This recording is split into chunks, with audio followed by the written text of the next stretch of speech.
हरे कृष्णा सभी भक्तों को पांचांग प्रणाम। तो आज की क्लास शुरू करते हैं। सबसे पहले श्रीला प्रभुपाद जी का आज का कोटेशन करेंगे। जगत गुरु श्रील प्रभुपाद की जय। एक बूढ़ा व्यक्ति अपनी पत्नी के साथ बैठा था। पत्नी ने अपने बूढ़े पति से निवेदन किया, जप करो जप करो जप करो। और पति ने उत्तर दिया, चुप रहो चुप रहो चुप रहो। ये कार्टून हमने देखा है। ये 3 बार कहेगा चुप रहो चुप रहो चुप रहो, किंतु वह कृष्ण कृष्ण कृष्ण नहीं कहेगा। श्रील प्रभुपाद की जय। अभी हम भगवत गीता करेंगे। भगवत गीता चैप्टर 2, गीता का सार, वर्स नंबर 42 एंड 43।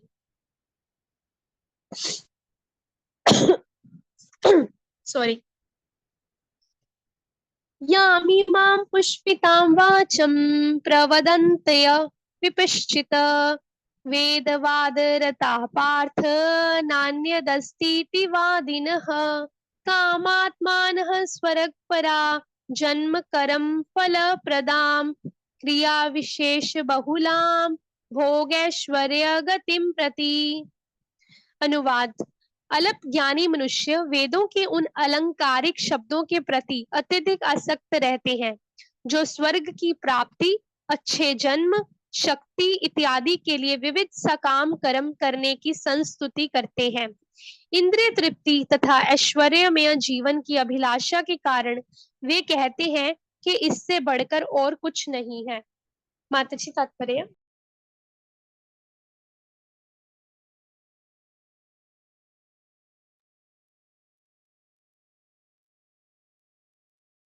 तात्पर्य जगत गुरु श्रीला प्रभुपाद द्वारा श्रील प्रभुपाद की जय।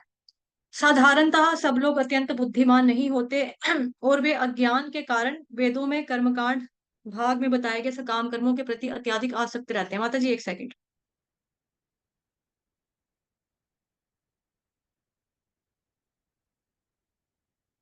भाव्य प्रभु जी आप पढ़ लो, क्योंकि मैंने एक्सप्लेन करना तो ज्यादा हो जाएगा मेरे लिए बोलना।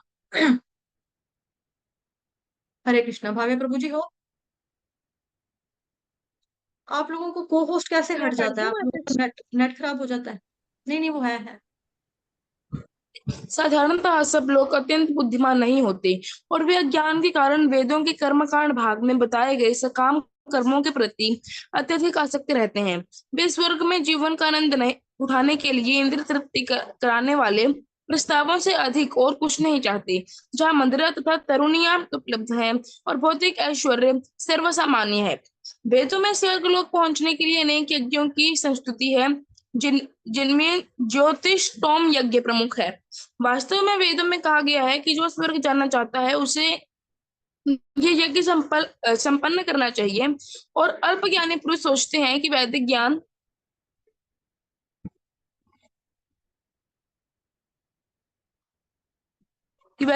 का सारा अभिप्राय इतना ही है।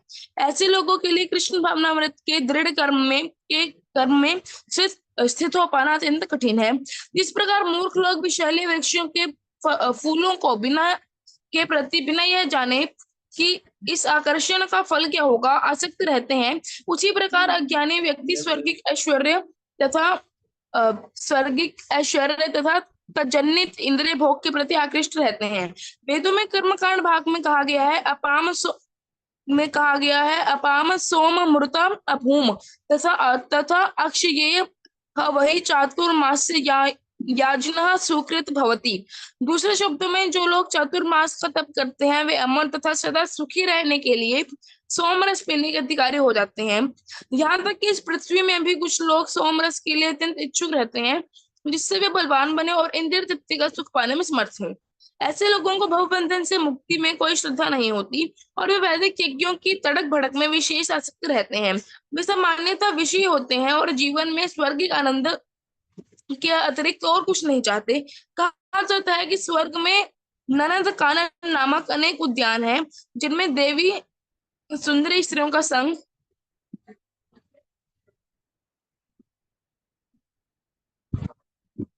तथा प्रचुर मात्रा में सोमरस उपलब्ध रहता है। ऐसा शारीरिक सुख निस्संदेह विषय है। अतः वे लोग अतः ये लोग वे हैं जो भौतिक जगत के स्वामी बनकर ऐसे भौतिक अस्थायी सुख के प्रति आसक्त हैं। श्री प्रभुपाद की जय। Hare Krishna. Thank you so much प्रभु जी। माता जी मैं एक्सप्लेन करती हूँ, आप शिक्षा दे देना, ठीक है? थोड़ा इंपॉर्टेंट है, समझना। जी माता जी, आई ठीक है माता।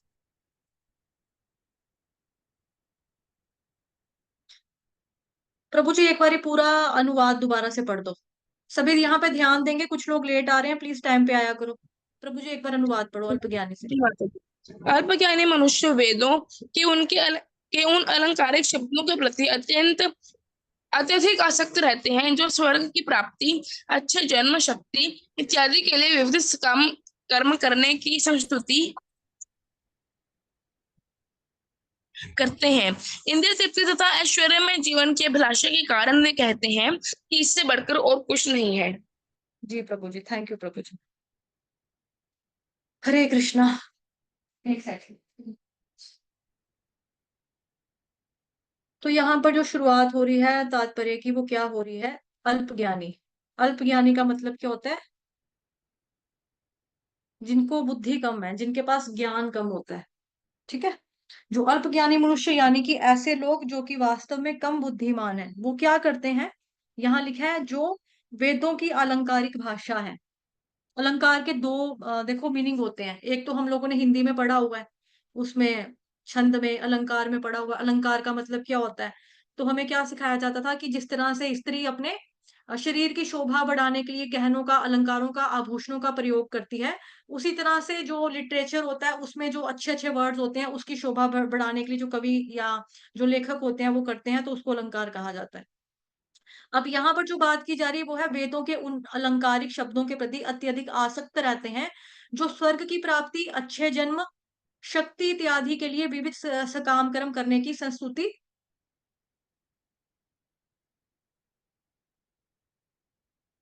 करते हैं, ठीक? इंद्र तृप्ति और ऐश्वर्यमय जीवन की अभिलाषा के कारण वे कहते हैं कि इससे बढ़कर और कुछ भी नहीं है। तो यहाँ पर आई थिंक आपको 3 बारी अनुवाद पढ़ने से थोड़ा सा समझ में आ गया है। फिर भी मैं आपको थोड़ा सा और बता देती हूँ कि यहाँ पर जो वेदों के अलंकारों की बात की जा रही है वो क्या है? वेदों के उन अलंकारिक शब्दों के प्रति अत्यधिक आसक्त रहते हैं। कौन कौन लोग आसक्त रहते हैं? मतलब कि जैसे वेदों की जो भाषा है, यहाँ पे सीधी भाषा में बताऊं, सिंपल भाषा में, वेदों की जो भाषा है अलंकारिक भाषा है। ये क्लियर हुआ कि ये वाला यज्ञ कर लो, फलाना फलाना कर लो, ये वाला कर्म कांड कर लोगे तो आपको ये वाला स्वर्ग मिल जाएगा, ये करोगे तो वो मिल जाएगा, ये वाला करोगे तो वहां पे जाके ये प्राप्ति हो जाएगी, ये करो वो करो। तो ये सारी चीजें, तभी यहाँ लिखा है अलंकारिक शब्दों के प्रति अत्यधिक आसक्त रहते हैं जो स्वर्ग की प्राप्ति, अच्छे जन्म, शक्ति इत्यादि के लिए विविध सकाम कर्म करने की संस्तुति करते हैं। तो एक्चुअली अगर कोई ब्रह्मांड पुराण के अंदर स्वर्ग का डिस्क्रिप्शन पढ़ेगा तो उसमें मतलब उसको लगेगा छोड़ो भाई, कुछ नहीं करो, बस यही करो, यही सब कुछ है। और यहाँ पर बताया जा रहा है इससे बढ़कर और कुछ भी नहीं है। तो एक्चुअली अगर देखा जाए ना, ये सारा हिसाब किताब है, ये बहुत रिलेटिव है। ऐसा लगता है व्यक्ति को कि इससे बढ़कर कुछ है ही नहीं दुनिया में। तो जो व्यक्ति यहाँ पर होता है और जो पढ़ रहा होता है कि स्वर्ग से बढ़कर और कुछ भी नहीं है, स्वर्ग से ऊपर भी बेसिकली लोक है, महार लोक है, तपोलोक है, जन लोक है, ब्रह्म लोक है। तो हर एक लोक के ऊपर का व्यक्ति जब नीचे वाले लोक को देखते हैं ना तो सोचता है हाय हाय, ओ माय गॉड, कितने बेचारे, देखो इनकी इनके ऊपर दया हो बेचारे, ऐसे करते हैं। इवन जो स्वर्ग का व्यक्ति जब यहाँ पर देखेगा ना मनुष्यों को, इनफैक्ट वहां के लोगों को जब किसी को गाली देनी होती है ना, तो वो जैसे हमारे यहाँ पर गालियां देते हैं अलग अलग अलग अलग गालियां देते हैं, वहां पर क्या करते हैं, गाली देते हैं, इंसान कहीं का ना हो तो, मनुष्य कहीं का ना हो तो, ऐसे करके बोलते हैं वो, कि मतलब उनके लिए मनुष्य कहीं का ना हो तो ऐसा कहना कि हम मतलब लगता है कि मतलब हम मतलब कि मनुष्य, ओ हो छी छी छी छी, ऐसा लगता है उन लोगों को, जो हमसे ऊपर वाले लोग हैं उन लोगों को। लेकिन जो लोग उसके ऊपर वाले लोक में हैं, जैसे महार लोक में है, तो जब वो लोग महार लोक के लोगों को देखते हैं, स्वर्ग के लोगों को, तो वो सोचते हैं यार थर्ड क्लास जिंदगी है इन लोगों की, देखो इनको क्या है यार, क्या जी रहे हैं ये। उसके ऊपर के जो लोग हैं, मतलब जो महार लोग है, उससे ऊपर जो तपोलोक आता है, तो तपोलोक वाले जो महार लोग को देखते हैं ना, वो कहते हैं हाय हाय बेचारे, ऐसे करते हैं वो।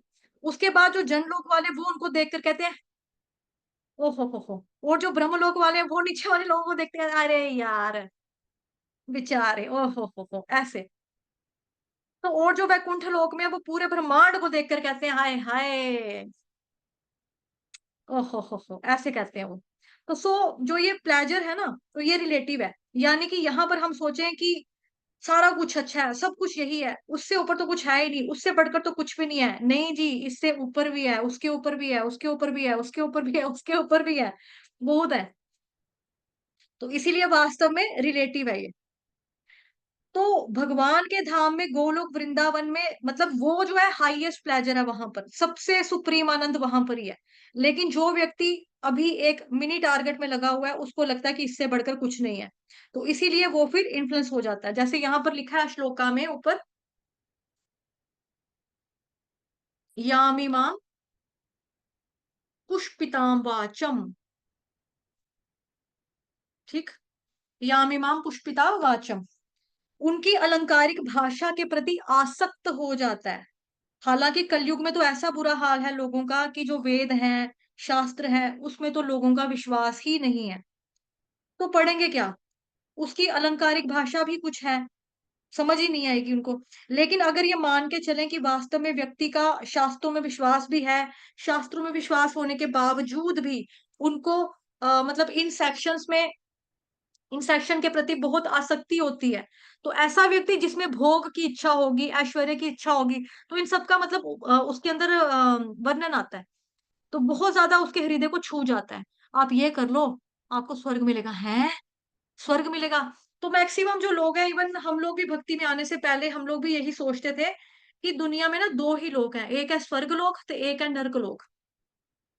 बाकी हम लोग जो यहाँ पर है, ये कर्म लोक है, यहाँ पे हम अपने कर्म करेंगे, कर्म करने के हिसाब से हमको किसी को स्वर्ग मिल जाएगा, तो किसी को नर्क मिल जाएगा, उससे ऊपर कुछ नहीं है, उससे नीचे कुछ नहीं है। बट नहीं, उससे नीचे भी है, मतलब हमारी जो जिस लोक पे हम हैं, उससे नीचे भी है, और जिस लोक पे हम हैं, उससे ऊपर भी लोक है, ठीक है। तो ये चीज है। और मतलब जो शास्त्र है, स्पेशली जैसे यहाँ पर वेदों की बात की जा रही है कि वेदों के जो अलंकारिक शब्द हैं, अब वेदों में ऐसा नहीं है कि सब जगह एक ही चीज मेंशन हो रही है, ऐसा नहीं है। जैसे यहाँ पे लिखा है कि वेदों के उन अलंकारिक शब्दों के प्रति अत्यधिक आसक्त रहते हैं, ठीक, जिसमें क्या होता है, मेन बताया स्वर्ग की प्राप्ति हो जाएगी, आप फलाना फलाना करो स्वर्ग मिल जाएगा, ये कर लोगे ना अच्छे घर में जन्म हो जाएगा, अच्छा ये कर लोगे ना शक्ति, आपको शक्ति मिलेगी, पैसा मिलेगा। तो लोग चल पड़ते हैं इसी इन्हीं चीजों के पीछे, हो जाते हैं कि चलो ठीक है, ये मिलेगा हमको, वो मिलेगा।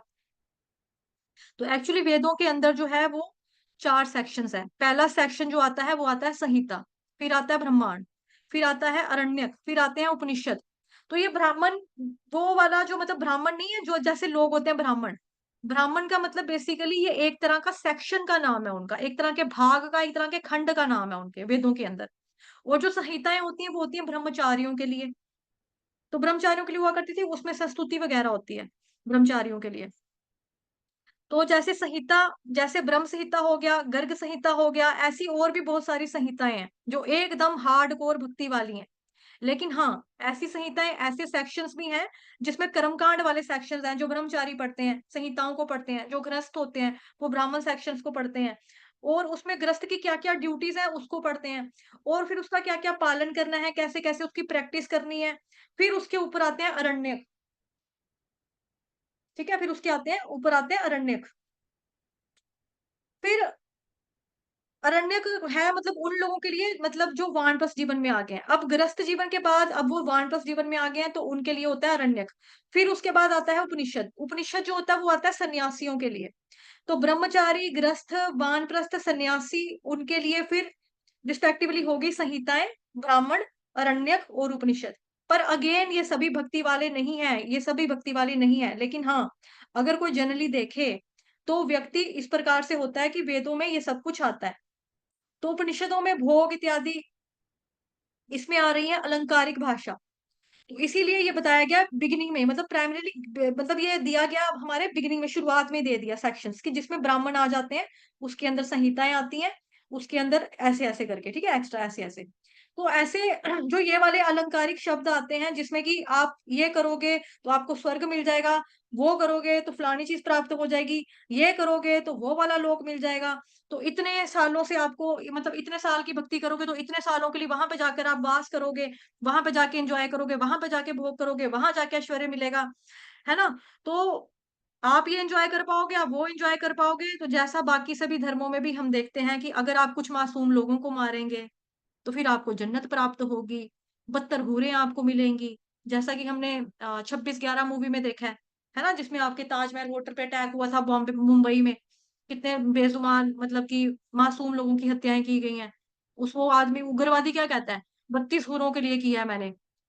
तो वो जो 32 हूरें हैं वो गुलाब के फूलों में नहाई हुई होंगी। उनकी उनसे जो खुशबू आएगी वो गुलाबों के फूलों की आ रही होगी। तो और और क्या बोल रहा था? 32 हूरें और भी कुछ बोलता ना? जन्नत मिलेगी, स्वर्ग मिलेगा, जन्नत मिलेगी। तो फिर उसको जो पुलिस वाला होता है जो कि एक्टर मतलब नाना पाटेकर जो होते हैं वो उसको क्या करते हैं पकड़ के उसको जहाँ पोस्टमार्टम टाइप होती है, क्या बोलते हैं उसको? जहाँ पे लाशें डेड बॉडीज पड़ी होती है ना, अस्पताल का एक ऐसा कोना जहाँ पे लाशें पड़ी होती हैं, किसी का कोई बचता नहीं है संस्कार करने के लिए, आना के लिए, किसी की शिनाख्त शिनाख्त उर्दू वर्ड है, हिंदी में क्या बोलेंगे उसको? पहचान पहचान नहीं कर पाता कि ये मेरा रिश्तेदार है, उसकी कोई लाश लेने के लिए नहीं आया।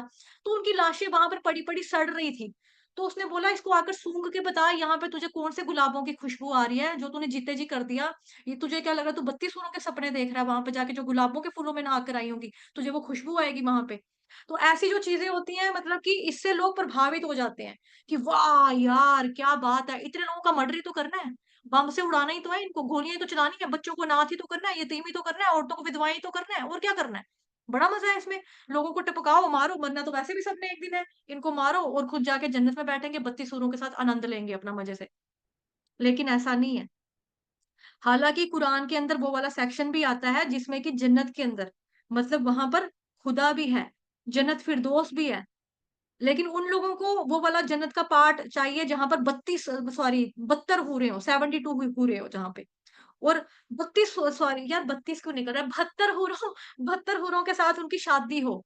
तो ऐसे जो व्यक्ति हैं तो दैट मीन्स कि वो क्या करना चाहते हैं, वो औरतों के साथ या हूर जो बोला जा रहा है उनके साथ एक तरह का भोग ही करना चाहते हैं। तो उनके अंदर एक तरह की काम वासना है कि हाँ यहाँ पर उनको यहाँ पर इतने थोड़े हुए हैं कि एक लड़की नहीं मिल रही है शादी करने के लिए, है ना? एक लड़की भी नहीं मिल रही, वहां पर उनको लोगों का मर्डर करके 32 हूरें मिल जाएंगी जो कि बॉडी जिसकी खुशबू होगी वो गुलाबों के फूलों वाली होगी, और आगे पीछे जन्नत होगी, हम अल्लाह के साथ भी वास करेंगे, और हमारी शादियां होंगी 32 हूरों के 72 हूरों के साथ। तो हूरों के बारे में भी डिस्क्रिप्शन आता है कि उनके होठ कैसे हैं, उनके हाथ कैसे हैं, उनकी आंखें कैसी हैं।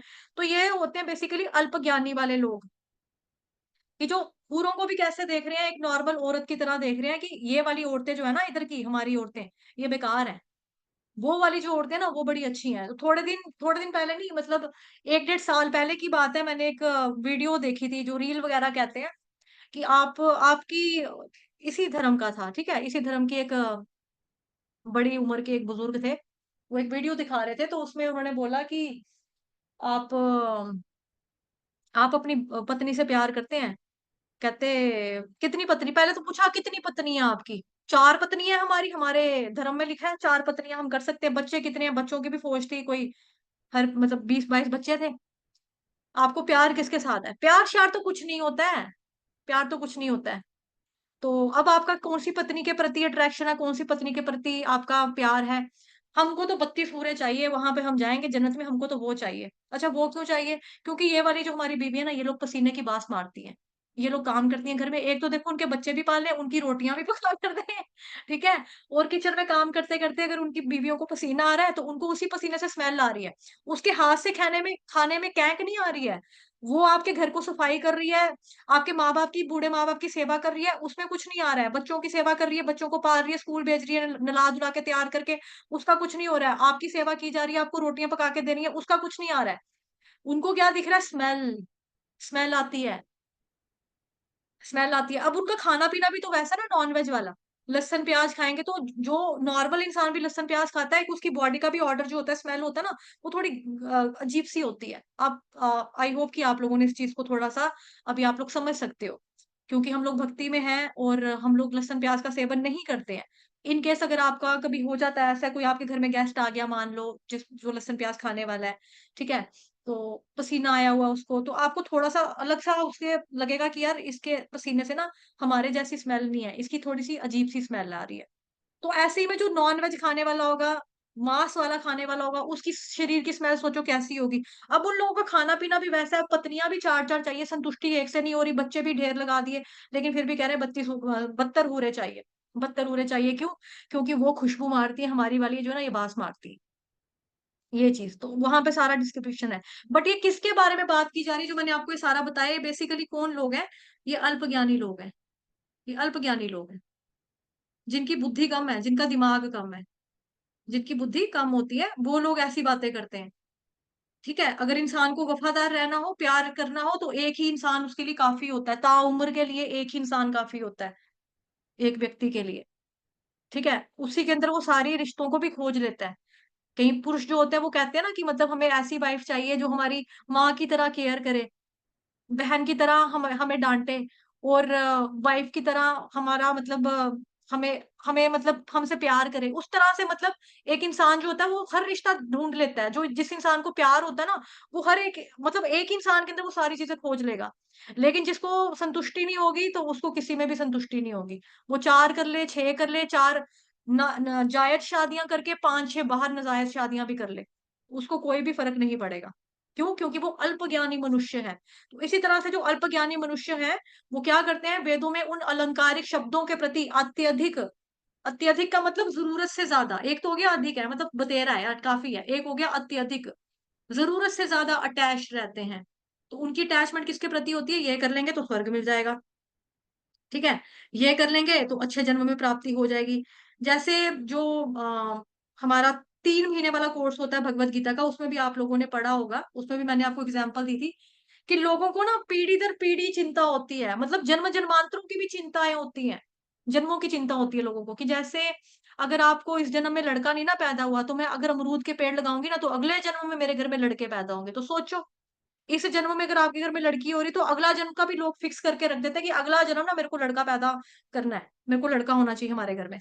तो ऐसी चीजें, ये सारी की सारी जो बातें हैं, बुद्धि है, ये किसकी है? अल्पज्ञानी लोगों की बुद्धि होती है ये। तो इसीलिए वेदों में ऐसे सेक्शंस भी पाए जाते हैं, बाकी धर्मों में भी पाए जाते हैं। और अगर आप ये करोगे तो बस आपको मजा मजा मजा मजा ही मिलेगा। तो अल्पज्ञानी लोग भगवान की सेवा नहीं करना चाहते हैं। ठीक है, अल्पज्ञानी लोग बस ये चाहते हैं कि हमारा मजा हो जाए, हमारा हमको आनंद मिल जाए, बस हमारे मजा हो, ये यही चाहिए हमको। तो यही चीज यहाँ पे बताई जा रही है कि ऐसे सेक्शंस आते हैं वेदों के अंदर जिसके अंदर कर्म कांड है, ज्ञान कांड है, उपासना कांड है। अब देखो, जैसे कर्म ज्ञान और उपासना, ठीक है, जब ये इंद्र तृप्ति की ओर इंगित होते हैं उसको बोला जाता है कांड। उसको क्या बोला जाता है? कांड। तो जैसे आपने फिल्मों में डायलॉग भी देखा होगा, भाई कांड हो गया, भाई कांड हो गया, कहते हैं ना फिल्मों में भी। तो हमें लगता है यार ये कैसा भद्दा सा इस वर्ड इस्तेमाल कर रहे हैं कि कांड हो गया। तो कांड शब्द जो बेसिकली वेदास से आ रहा है, लेकिन वेदास में भी इसके लिए एक कांड शब्द जो है ना वो अलग बताई जा रही है कि कर्म कांड। कांड हो गया कि इसको कांड करना है आपके साथ, कि इसको जन्म जरा मृत्यु व्याधि से पीछा नहीं छुड़ाना है, इसको भगवान की सेवा नहीं करनी है, इसको भगवान जी के लोक में जाकर वास नहीं करना है, वहां पे जाके सेवा नहीं करनी है, इसको कांड करना है, इसको कर्म कांड करना है। कर्म कांड के बाद इसको स्वर्ग में जाके भोग करना है। उसके बाद वापस इसको इसी दुनिया में आना है, वापस इसको 84 लोक योनियों में फिरना है। फिर उसके बाद ये कांड करेगा, फिर ये ऊपर नीचे हमटी डमटी, वो क्या पोइम है बच्चों की, वैसा जो झूला हम देखते हैं ना सर्कस में जाके, गोल गोल वाला झूला, ऊपर से नीचे, नीचे से ऊपर, ऊपर से नीचे, फिर नीचे ऊपर, ऊपर ऊपर ऊपर, नीचे नीचे नीचे, वो वाला होता रहेगा हिसाब। तो यही है। तो ये बेसिकली क्या है, इसको बोला जाता है कांड, कर्म कांड, ज्ञान कांड, उपासना कांड। क्योंकि लक्ष्य क्या है उनका? बेसिकली लक्ष्य क्या है? कर्म कांड भी है ना, उसका लक्ष्य तो बेसिकली भगवान से जुड़ना है, या भगवान से सेवा करना नहीं है। यहाँ पर लक्ष्य क्या है इनका? इंद्रिय की तृप्ति करना। जैसे लोग 16 सोमवार का व्रत रखते हैं, लड़के रखते हैं सुंदर पत्नी मिल जाए, लड़कियां रखती हैं अच्छा हैंडसम हस्बैंड मिल जाए, जो हमारा कहना माने, जो हमारा आज्ञाकारी हो, मतलब एक तरह का हैंड पैक पर्सन उनको पति चाहिए, उस तरह से चाहिए। कोई सोचता है कि मेरे से कोई लड़की नहीं पट रही, कोई मेरे से शादी करने को तैयार नहीं है, उसको बताया जाएगा आप कामदेव की पूजा कर लो, कामदेव को लाल गुलाब का फूल चढ़ाओ, बस आपका काम हो जाएगा। कोई सोचेगा बच्चा मेरे को विद्या पढ़ाई नहीं आती, वो सरस्वती माता की पूजा कर लेगा। कोई सोचेगा मेरे अंदर शारीरिक रूप से बड़ा ही कमजोर हूँ, मैं कमजोरी लाल हूँ, तो वो सोचेगा मैं हनुमान की पूजा कर लेता हूँ, ठीक है, मेरे अंदर ताकत आ जाएगी। ये चीजें होगी तो चलो देवी देवताओं के शरण में थोड़ा सा जाना अपने लिए, ठीक है। कुछ चीज इससे भी ज्यादा, कुछ लोग इससे भी ज्यादा बदतर दिमाग वाले होते हैं, जो काला जादू, टोना टोटका इन चीजों में पड़े रहते हैं, ठीक है। इनकी हालत तो तांत्रिक जिसको बोला जाता है, इनकी हालत तो और भी बेकार होती है, बहुत बेकार हालत होती है इनकी, और ऐसे लोगों की मृत्यु भी बड़ी मुश्किल से होती है। बिकॉज देखो पुराने जो जमाने हैं ना, उसमें हमने क्या सुना है कि ये जो तांत्रिक विद्या होती है, जादू टूना टोटका वाली होती है ना, अगर ये किसी व्यक्ति के पास ये वाली विद्या है, और अगर ये वाली विद्या व्यक्ति किसी दूसरे इंसान को नहीं देगा, तो उसकी मौत नहीं होती। और आजकल के लोग पढ़े लिखे हैं, और जिनको पता है कि ये चुड़ैलों का काम करते हैं, डायनों का काम करते हैं, दूसरों के घर को तबाह करने वाला काम करते हैं, उसका एक्सीडेंट हो जाए, उसकी टांगे टूट जाए, उसकी मौत हो जाए, वो घर में जाए, उसको खून की उल्टी हो जाए, उसकी एक ही उल्टी में काम तमाम हो जाए, जो ऐसे वाले गंदे गंदे वाले तांत्रिक लोग हैं। अब कोई ऐसे आपको पता लगे हमारे मोहल्ले में कोई तांत्रिक है, और वो आपको ये पता लग रहा है उसके प्राण नहीं निकल रहे हैं, बिकॉज प्राण क्यों नहीं निकलेंगे? क्योंकि जब तक वो ये विद्या किसी को दे के नहीं ना जाएगा, वो मर नहीं सकता। और ऐसे लोग हमने देखे हैं कई बार, मतलब कि हमने देखे तो नहीं, सुने हैं कि जमीन को छूते हैं ऐसे लोग, जमीन को छूना लाइक इतना कुब्बड़, कुब को क्या बोलते हैं हम कहते हैं ना माता जी, कुब्बड़। जी माता, बैंड हाँ, हो गया। इतना, हाँ, इतना बेंड हो जाते हैं, इतने कुब्ब उनको पड़ जाते हैं, जमीन को टच कर रही होती है उनकी हाथ, मतलब कि इतना कुब्ब हो जाता है, बट उनकी मौत नहीं होती। तो फिर ऐसे में क्या लोग वो क्या करते हैं, अपने घर की दीवार के ऊपर लिख कर चले जाते हैं कि ये जादू, ये टोटका, ये मेरी विद्या, ये ऐसे ऐसे, फिर कहीं जाके उनके प्राण जो है निकलते हैं। बिकॉज आजकल की पढ़ी लिखी जनरेशन है, कौन ये किसी का घर तबाह करने के चक्कर में, वो चक्करों में पड़ेगा? कौन किसी के घर में के काले जादू टूने टोट के करवाएगा? ठीक है, फलाना मुर्गा लेकर आना, वो कोई, ये जो होते हैं मेन जो टीनेजर्स होते हैं ना, इनको भी बड़ा कीड़ा होता है। लड़की से पहले इनकी मोहब्बत थी, उसके बाद लड़की इनसे जुदा हो गई, वो चले जाएंगे किसी तांत्रिक के पास, फलाना फलाना बाबा है ना, वो काम करेगा मेरा, कार बंगाली बाबा, काला ये कुछ होते हैं, दीवारों पे पोस्टर पोस्टर भी पढ़ते हैं हम लोग, जब ट्रैवल पे जाते हैं पढ़ते ही है ना, बंगाली बाबा, बंगाली खून के आंसू भी क्या खून के आंसू रोने वाले, दुआ भी तकदीर बदल सकती है, इस तरह से जो चीजें लिखी होती है दीवारों पे। तो फिर ये लोग जाते हैं कि अंकल भैया, हमारा, मेरी गर्लफ्रेंड पहले मुझसे बड़ा प्यार करती थी, आजकल कुछ भी नहीं, आजकल शायद उसको किसी और अमीर लड़के से प्यार हो गया, मेरा काम नहीं ना था, तो मेरे से थोड़ा सा ऐसे हो गया। कहेगा कुछ नहीं, 5,000 रुपए लगेंगे, तुझे काला मुर्गा लाना पड़ेगा, मुर्गे की बलि देनी पड़ेगी, फलाना फलाना कबूतर लाना पड़ेगा, घुग्गी लानी पड़ेगी, घुग्गी का मर्डर करेंगे, खून छुड़ाएंगे, काली माता प्रसन्न हो जाएगी, ये हो जाएगा। यार कितना बकवास करते हैं ये लोग। और हमारे जो बच्चे होते हैं ये भोले भाले चल भी पड़ते हैं, बिकॉज देखो इनको होता क्या है, इनको भी एक तरह की आसक्ति होती है ना, इनको भी एक तरह की आसक्ति होती है, ओवर अटैच्ड हो जाते हैं अपनी फ्रेंड से, मतलब गर्लफ्रेंड से कह लो, ओवर अटैच्ड हो जाते हैं, अत्यधिक आसक्त होते हैं। तो कुछ ये वाले जो आसक्ति बताई जा रही है, तो चलो थोड़ी सी ऊंची लेवल की, स्वर्ग मिल जाए, अच्छा जन्म मिल जाए, कौन चाहेगा कि हम अगले जन्म में कीड़े मकोड़े बने, कुत्ते बिल्ले बने? कोई भी नहीं चाहेगा। उस हिसाब से कोई अच्छा जन्म की प्राप्ति के लिए पूजा कर ले, वो चलो वो भी एक अलग बात है। कोई सोचे कि हाँ ठीक है, जैसे हमारे जो पुराने जमाने के राजा वगैरह थे, ये लोग भी तो विद्याएं सीख कर, पढ़ाई कर कर देवी देवताओं को प्रसन्न करके शस्त्र इत्यादि लेते थे, जैसे अर्जुन ने शक्तियां प्राप्त की, अस्त्र शस्त्र प्राप्त किए, देवी देवताओं को प्रसन्न करके किए, उनसे युद्ध कर कर किए, चल मैं जैसे प्रसन्न हूं, तूने मेरे को हरा दी, चल ये लेती, चल पशुपात अस्त्र ले ले, शिव जी ने जैसे दे दिया, है ना? तो ये तरह की, इस तरह की चीजें चलो दैट्स ओके, लेकिन इससे नीचे वाले स्तर की जो मैं बात कर रही हूँ अभी, कि मुर्गे का मांस खिला दो, उनको खाना है मीट, 5,000 रुपया भी जाएगा, सामान सारा हम लेकर आ जाएंगे, ये हो जाएगा, वो हो जाएगा। आजकल ये जो रेडियो मिर्ची टाइप जो चीजें होती हैं, यहाँ पर भी आपको सुनाई देती हैं ऐसी चीजें। जब आप गाड़ी चला रहे हो तो आपको ऐसे रेडियो में वो लोग भी सुनाते हैं ना कि बाबा जी काम कराना सीगा, की काम कराना सी, बाबा जी कुड़ी नहीं पट्टे कर दी, की करांगे फिर? ते काका कोई गल नहीं, मैं बड़ा एक्सपर्ट है इन कामों विच, तू तेरे खाली 5,000 रुपया लगेगा, बहुता नहीं लगेगा, ऐसे करके वो बोले। मैंने सुना है, कोई 3 महीने पहले मैंने ये सुना था रेडियो के ऊपर, रेडियो जॉकी, मतलब आती है रील्स वगैरह भी आती हैं ऐसी, जब हम ट्रैवल पे जाते हैं, गाड़ी में बैठे होते हैं, तब भी हम सुनाई देता है हमको ये चीजें। तो ऐसे जो जितने लोग होते हैं, ये बेसिकली ये मेंटल, मतलब मेंटली लालची कह सकते हैं इनको। अब कोई किसी इंसान की जिंदगी में अगर आपका प्यार नहीं लिखा है ना, अगर सीधी सी बात है, अगर कोई इंसान आपसे प्यार करना चाहता है तो वो आराम से करेगा। उससे आप जबरदस्ती प्यार नहीं करवा सकते कि मुर्गों की बलियां दे दो, बकरे काट दो उसके लिए, हैं, बेजुबानों का खून बना बहा दो, और उसके बाद बोलो भगवान हमें दे दे, वो हमसे प्यार कर ले, वो भगवान हम पे प्यार कर ले।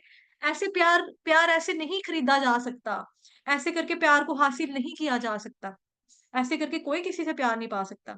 जिस इंसान ने आपके साथ रहना ना, आप उसको 100 उसके साथ बुरा कर लो ना, 100 उसको आप अत्याचार कर लो, उस इंसान के पास एक ही वर्ड होगा कि मुझे इससे प्यार है, बस मुझे इसके साथ रहना है और कुछ नहीं।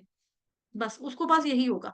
और जिसके साथ इंसान को प्यार नहीं होगा, रहना नहीं चाहता होगा ना जब इंसान, वो 100 बहाने ढूंढेगा आपसे पीछा छुड़ाने के। मुझे इसकी आंखें पसंद नहीं लगती, मैं इसकी तरफ अब अट्रैक्टिव नहीं रहा, मुझे अच्छी नहीं लगती है, इसका मुझे ये बात नहीं पसंद है, इसको गुस्सा बहुत जल्दी आ जाता है, इसके अंदर ये वाली कमी है, इसके अंदर वो वाली कमी है, मुझे इसकी फ्रेंड पसंद नहीं है।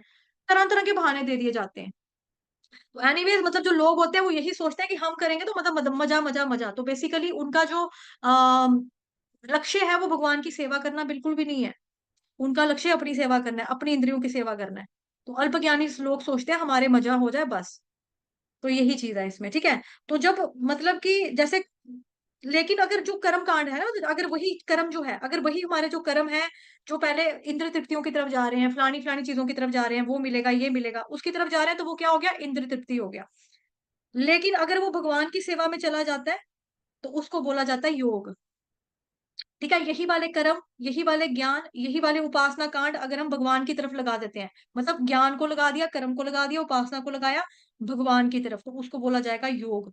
तो फिर वो कर्म कांड नहीं रहता, वो हो जाता है कर्म योग। फिर वो ज्ञान कांड नहीं रहता, वो बन जाता है ज्ञान योग। फिर वो उपासना कांड नहीं रहता, वो बन जाता है अष्टांग योग। क्यों? क्योंकि वो भगवान जी से जुड़ने का कोशिश कर रहा है, भगवान जी से जुड़ने का प्रयत्न कर रहा है, प्रयास कर रहा है, भगवान जी की सेवा में नियुक्त होने का भविष्य में कभी प्रयास कर रहा है कि मैं अभी तो चलो नहीं हो पा रहा है, कम से कम फ्यूचर में कभी भविष्य में ही भक्ति योग मेरा हो जाए।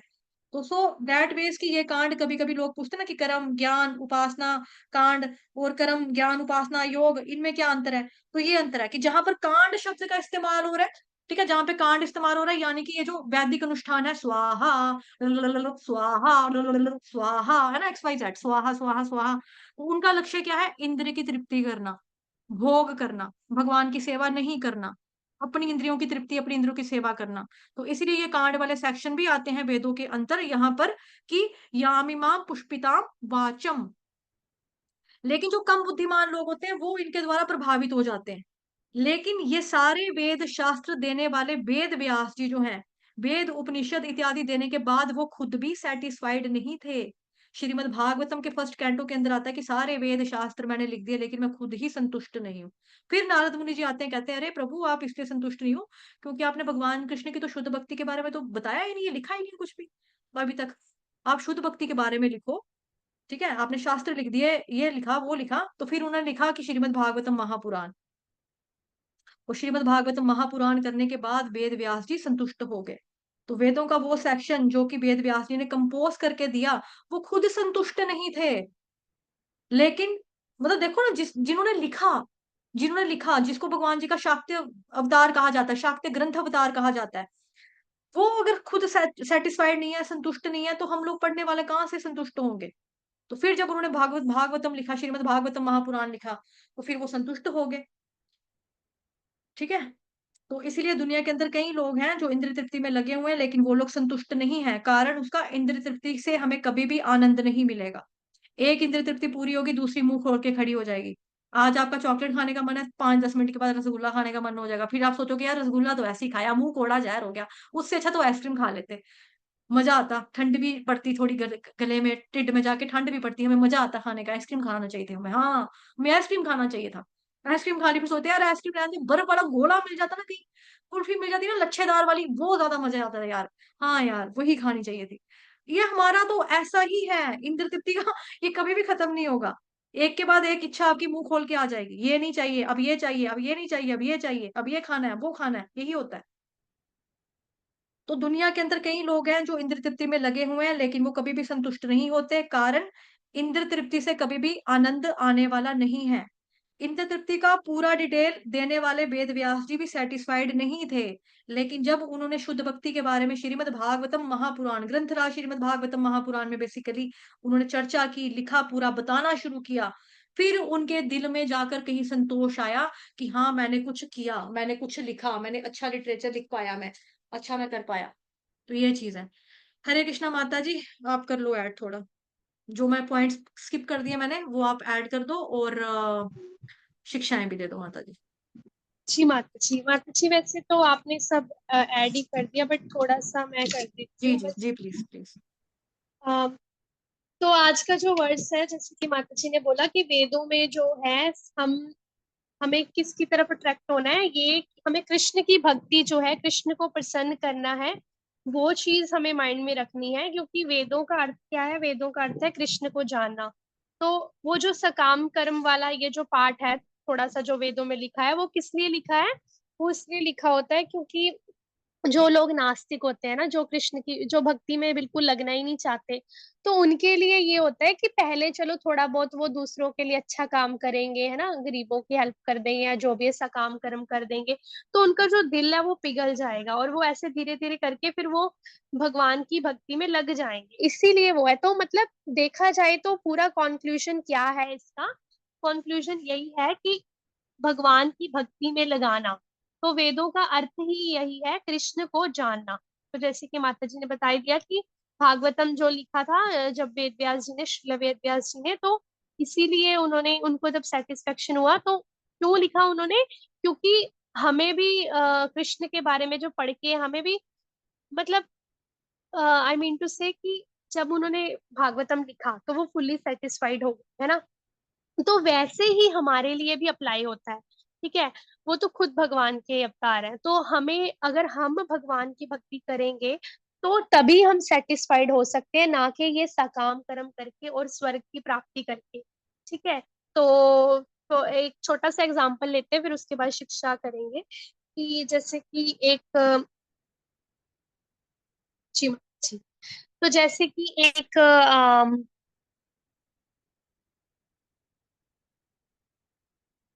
जैसे कि एक पेशेंट है, ठीक है।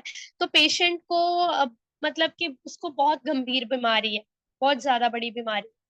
तो अगर डॉक्टर उसको अच्छा अच्छा, जब वो पेशेंट एडमिट हो गया, ठीक है, तो डॉक्टर अगर उसको अच्छा अच्छा खाना दे जाए, मतलब कि खिचड़ी दे दी, दलिया दे दिया, जूस दे दिया, ठीक है, मीठी मीठी दवाई दे दी, क्या वो ठीक हो जाएगा? उसका इलाज ही ना करे, उसको इंजेक्शन ही ना लगाए, उसको मेडिसिन ही ना दे, तो वो क्या ठीक हो जाएगा? वो नहीं ठीक हो पाएगा।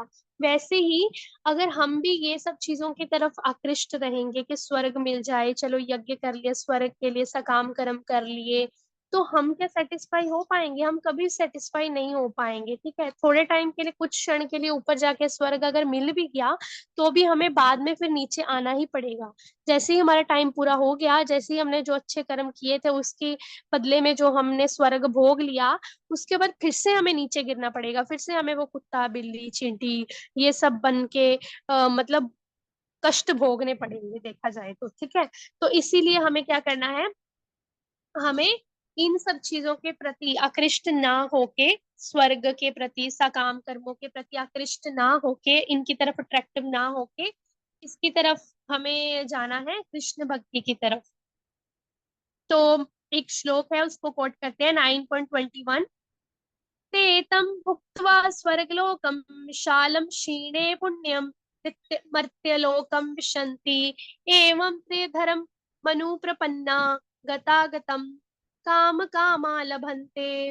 तो इसका मतलब क्या है कि जब स्वर्ग के विशाल सुखों का आनंद ले लेते हैं, मतलब भोग भोग लेते हैं, तो फिर क्या होता है? तो उनके पुण्यों का भंडार समाप्त हो जाता है, फिर से हमें पृथ्वी पर वापस आना पड़ता है। इसीलिए जो लोग वैदिक अनुष्ठानों का पालन करते हैं, वे भोग की वस्तुओं की इच्छा रखते हुए बार बार इस संसार में आते जाते हैं। देखो, भगवत गीता में कृष्ण भगवान ने खुद बोला है कि जब हम स्वर्ग में जाते हैं, तो हमारा अगर पुण्य जो भी हमने किया था, अगर वो उसका हमारा टाइम पूरा हो गया, तो हमें फिर से धरती पे गिरना पड़ेगा। इसीलिए हमें ये चीजों की तरफ अट्रैक्टिव ना होके कृष्ण भक्ति की तरफ जाना। ठीक है। तो शिक्षा ले लेते हैं। तो पहली, आज के जो वर्ड्स है, आप सब नोट भी कर सकते हो पेपर के ऊपर। तो आज के वर्ड से हमें पहली शिक्षा क्या मिलती है? पहली शिक्षा हमें ये मिलती है कि टेम्परेरी सुख की तरफ नहीं भागना, परमानेंट आनंद की तरफ भागना है। टेम्परेरी सुख क्या है? स्वर्ग की प्राप्ति। ठीक है। थोड़ा टाइम मिला, उसके बाद फिर से नीचे गिरना पड़ेगा, फिर से कष्ट भोगने पड़ेंगे, फिर से 84 लाख योनियों में घूमना पड़ेगा। तो परमानेंट आनंद की तरफ जाना है। परमानेंट आनंद क्या है? कृष्ण प्राप्ति। तो अगर हम कृष्ण की भक्ति करेंगे, अगर हम थोड़ी सी भी भक्ति करेंगे ना, तो हमें कृष्ण क्या देंगे? कृष्ण हमें वैष्णवों का संग देंगे बार बार, जब तक हमारी भक्ति पूरी नहीं हो जाती। और फिर कृष्ण अपने धाम में हमें बुला लेंगे, है ना। और धाम, भगवान के धाम से तो कोई कभी वापस आ ही नहीं सकता। न तद्भास्यते सूर्यो न शशांको न पावकः यद गत्वा न निवर्तन्ते तद्धाम परमं मम।